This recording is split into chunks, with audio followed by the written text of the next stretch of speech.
ओम नमो भगवते वासुदेवाय नमः। इंदिरा एकादशी व्रत कथा। इसके पाठ से पितरों को मिलेगा मोक्ष। इंदिरा एकादशी का व्रत आश्विन मास की कृष्ण पक्ष की एकादशी तिथि के दिन रखा जाता है।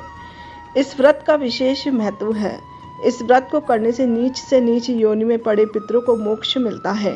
इंदिरा एकादशी के दिन पितरों के नाम से श्राद्ध कर्म करने के साथ साथ पद्म पुराण में वर्णित इंदिरा एकादशी कथा का पाठ करना चाहिए। इंदिरा एकादशी की संपूर्ण व्रत कथा। कृष्ण पक्ष में इंदिरा नाम की एकादशी होती है।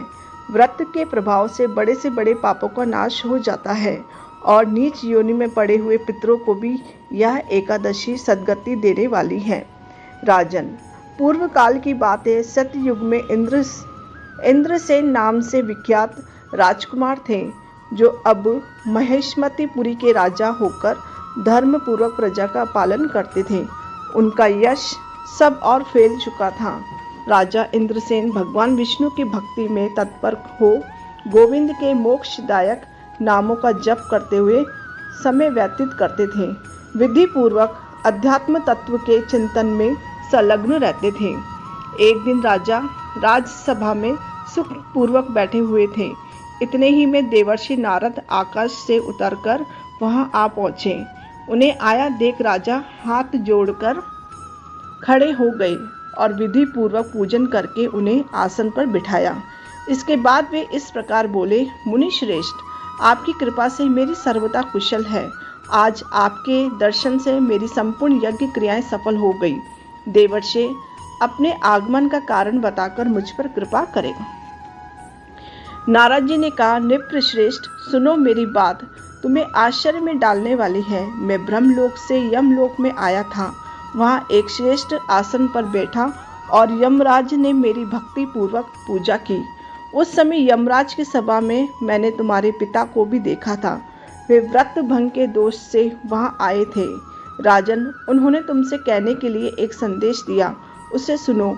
उन्होंने कहा, हे बेटा, मुझे इंदिरा के व्रत का पुण्य देकर स्वर्ग में भेजो। उनका यह संदेश लेकर मैं तुम्हारे पास आया हूँ। राजन, आपने पिता को स्वर्ग लोक की प्राप्ति कराने के लिए इंदिरा का व्रत करो।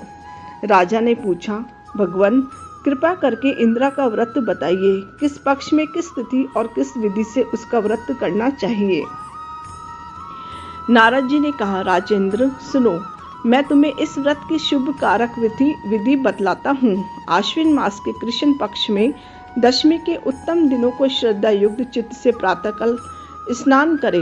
फिर मध्याह्न काल में खान करके एकाग्रचित हो एक समय भोजन करे तथा रात्रि में भूमि पर सोए। रात्रि के अंत में निर्मल प्रभात होने पर एकादशी के दिन दातुन करके मुंह धोए।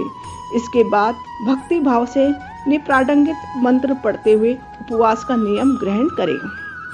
कमल नयन भगवान नारायण, आज मैं सब भोगों से अलग हूँ। निराहार रहकर कल भोजन करूँगा। अच्युत, आप मुझे शरण दें। इस प्रकार नियम करके मध्याह्न काल में पितरों की प्रसन्नता के लिए शालग्राम शिला के सम्मुख विधि पूर्वक श्राद्ध करे तथा दक्षिणा से ब्राह्मणों का सत्कार करके उन्हें भोजन करावे। पितरों को दिए हुए अत्र में पिंड को सूंघकर विद्वान पुरुष गाय को खिला दे।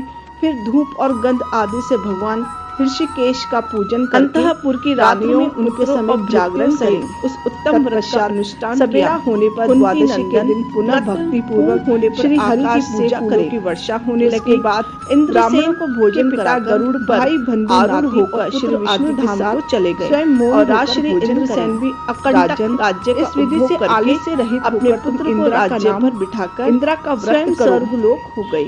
इससे तुम्हारे पितृ मैंने तुम्हारे सामने इंद्र का व्रत में चले जाएंगे का वर्णन